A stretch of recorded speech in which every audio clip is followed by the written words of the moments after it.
Educare al rispetto dell'altro, educare alla corporeità, educare alla persona come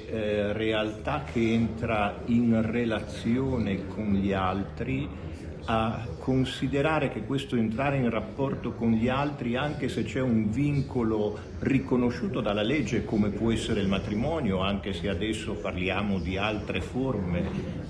di unione,